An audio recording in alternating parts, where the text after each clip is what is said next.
MUI Jawa Barat tetap mendesak pemerintah untuk menutup Ponpes Al Zaitun.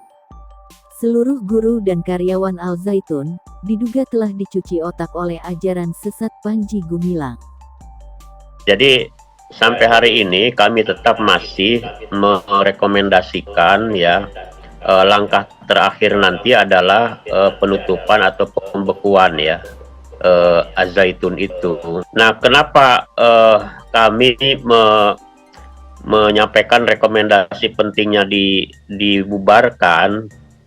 Ya, karena memang paham keagamaan yang ditanamkan oleh Panji Gumilang ini kan sudah begitu kuat ya di lingkungan Al Zaitun itu, terutama di kalangan para guru, para dosen, para karyawan, para pengikutnya di situ. Kami melihat kalau untuk kalangan siswa, santri, mahasiswa itu selektif, kelihatannya mereka tidak memaksakan seluruhnya harus menerima paham keagamaan yang menyimpang itu. Tapi bagi guru, dosen, karyawan, pengikutnya di dalam itu adalah mereka-mereka yang sudah terseleksi secara ketat dan punya loyalitas yang tinggi ya kepada Panji Gumilang gitu.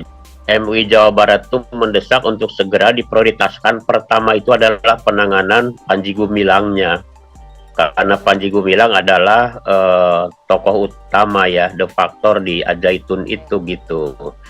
Nah nanti kalaupun itu ada langkah untuk pembekuan atau penutupan itu setelah proses Panji Gumilangnya itu punya kepastian gitu ya, setelah diproses hukum gitu.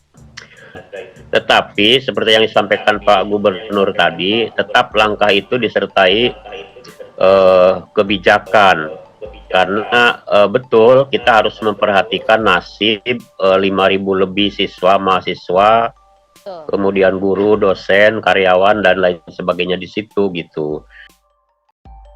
Bukti-bukti kebiadaban Panji Gumilang dibongkar langsung oleh saksi kunci yang memiliki bukti kuat bahwa Panji telah mengajarkan aliran sesat dan menyimpang, bahkan juga melakukan pelecehan kepada jamaah wanita.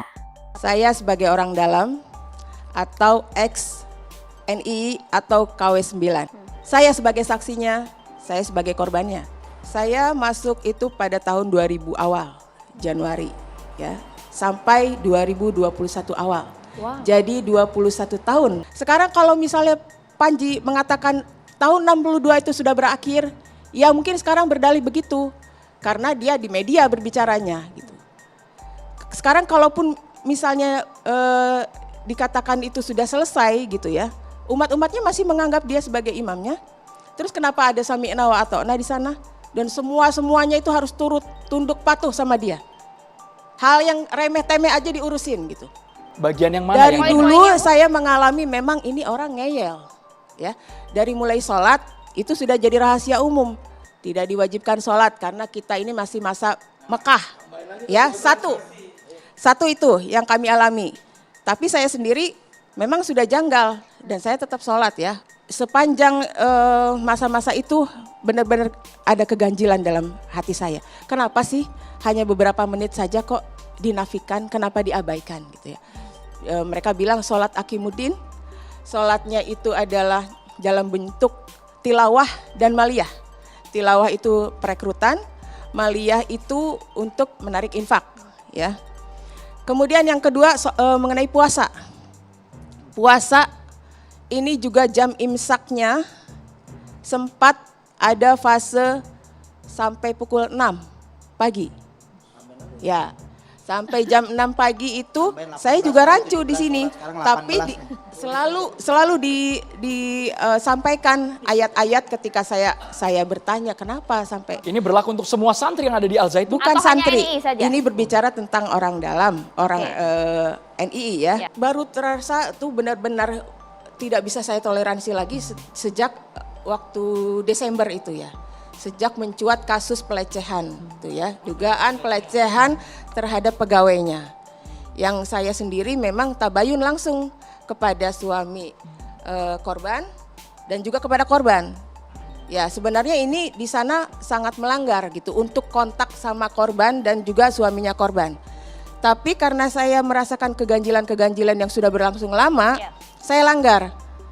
Saya sengaja melanggar karena saya membutuhkan informasi dari kedua belah pihak, gitu ya. Kalau di sebelah sini begini informasinya, saya cross check lagi kepada korban dan juga kepada suami korban saat itu. Dan didapat banyak informasi dan juga bukti-bukti bahwa benar kalau dibilang ada pelecehan itu memang betul. Itu yang saya simpulkan dari bukti-bukti yang beredar. Ada bukti yang Anda terima ya? Ada, karena memang saya dipercayakan untuk memegang bukti itu. Mahfud MD juga segera melakukan penangkapan kepada Panji Gumilang. Bahkan, Panji Gumilang terancam dijerat dengan pasal berlapis, yaitu penistaan agama, pasal ITE, bahkan juga kemungkinan akan dijerat dengan pasal makar. Saat ini, kasus penistaan agama yang menjerat Panji Gumilang telah naik ke tahap penyidikan.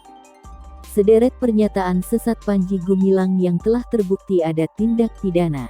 Jadi Al-Zaitun itu seperti pernah saya umumkan tetap memilih 3 langkah.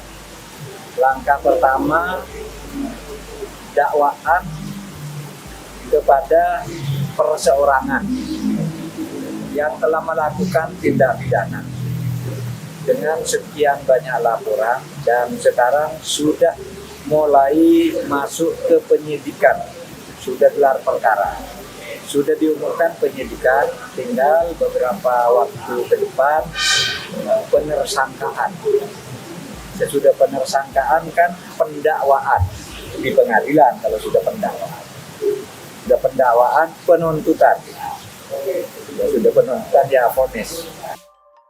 Sudah banyak bukti yang menunjukkan bahwa Ponpes Al-Zaitun memang lahir dari organisasi radikal dan terafiliasi dengan NII. Bahkan, seseorang yang meneliti Al-Zaitun menyatakan bahwa Panji Gumilang adalah mbahnya kesesatan. Menurutnya, Panji Gumilang lah yang telah mencuci otak para pemuda bangsa untuk dididik menjadi orang jahat dan tak takut untuk merampok harta orang lain. Majelis Ulama Indonesia, MUI Jawa Barat, menanti keputusan pemerintah pusat mengenai penanganan polemik Pondok Pesantren Al-Zaitun. MUI Jabar memastikan sudah merekomendasikan agar ponpes pimpinan Panji Gumilang di Indramayu itu ditutup. Rafani mengungkapkan, salah satu rekomendasi dari tim investigasi Jabar itu diusulkan agar Al-Zaitun di bawah kepemimpinan Panji Gumilang tak lagi membuat kontroversi. Sebab, dia khawatir Panji Gumilang dan Ponpes Al-Zaitun malah akan terus membuat kegaduhan ke publik.